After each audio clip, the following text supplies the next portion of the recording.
Hi Chief Leschi family, this is Elsie Mitchell, episode 1 of a vlog I'm starting called Adventures at Lake Leschi.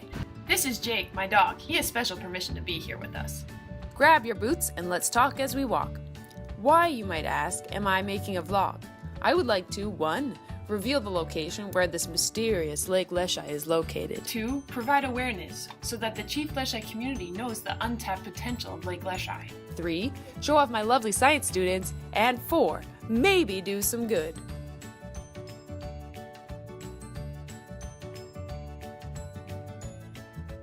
This is the beginning of the path. Here's the first muddy spot that we want to build a boardwalk over to protect the wetlands so we're not damaging it every time that we go. Here is a right way and a left way. But before we can go either way, we have to get through this muddy mess. This is where we would also like to continue the boardwalk so that all our kids can enjoy this area. Good thing I today have my boots on. Lake Leschi is a man-made wetland that collects stormwater from the surrounding lands, including the school itself.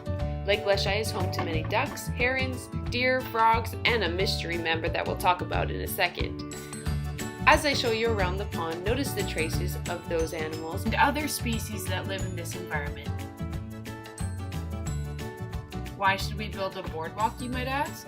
Boardwalks provide a way for the habitat underneath the boardwalk to stay healthy and thriving while we get to enjoy what's being seen around us. So these are some cedar trees that have been planted. They also are food for the young deer that come by and eat the young bark. We can also learn from the cedar trees and all the lessons that they can teach us. You can see here that the water is very dirty, but thankfully it gets filtered through the important plants that are in front of you.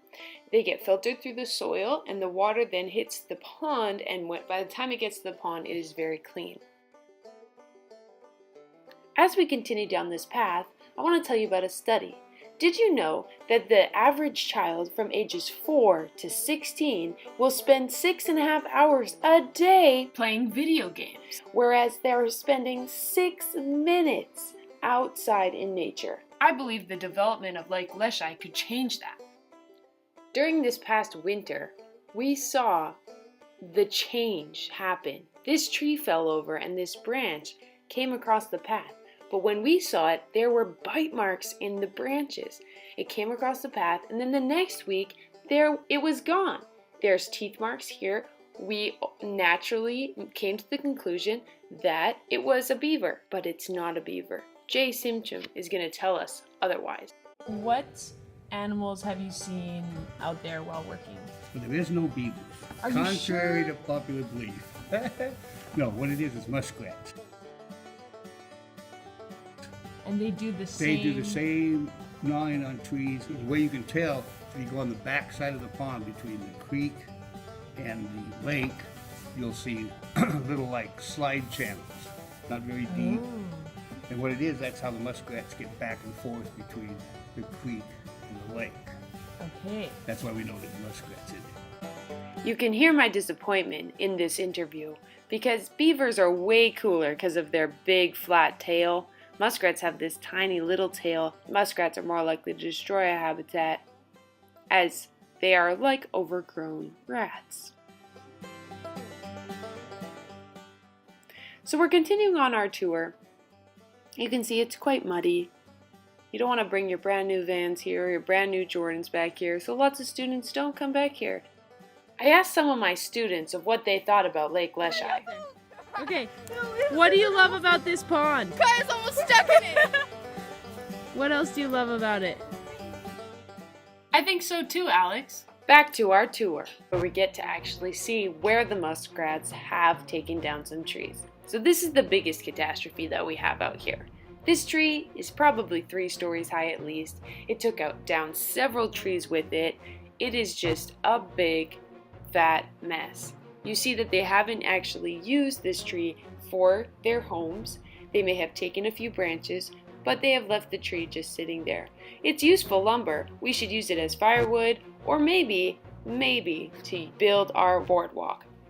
This tree was taken down recently in the last few months, and you can see the teeth marks here. They bring down the tree and take the branches. It's pretty smart. But they leave the tree. If the muskrats continue to take down trees at this alarming rate, we need to plant more trees. And that's part of our project plan for this Lake Leschi area, is to plant more trees to counteract the usage that the muskrats need. We're going to go check out some more evidence of the muskrats that live in this area, not beavers. Some biologists think that muskrats or beavers can be a good thing. It means that an ecosystem is healthy and that they have a habitat that is healthy enough for them to live in.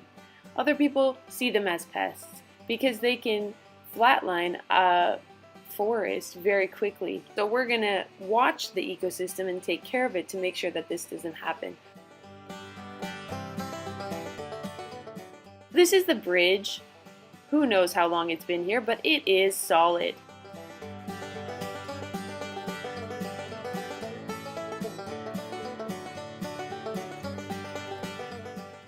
Here's some more proof that there was an animal here, a muskrat.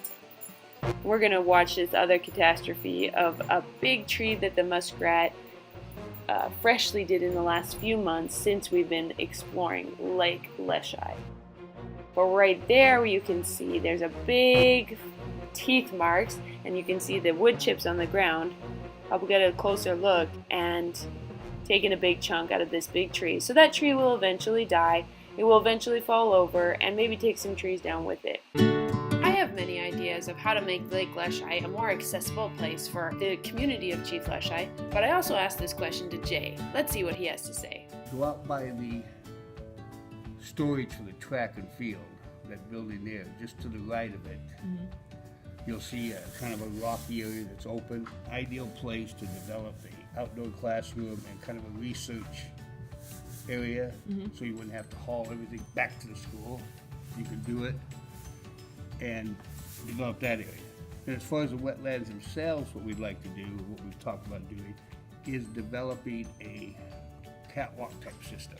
Not trails, but an elevated walk so that we're not damaging the wetlands. And then along the walk, we would have spots where you could go down and test the water or go down and look at the foliage or whatever. But Jay seems to agree with the idea that a boardwalk is really needed in this area.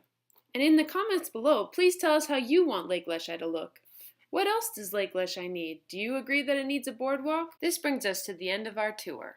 Thanks for watching, and please share this with anyone who you think would be interested in helping make Lake Leschi a place where the community of Chief Leschi can connect to nature.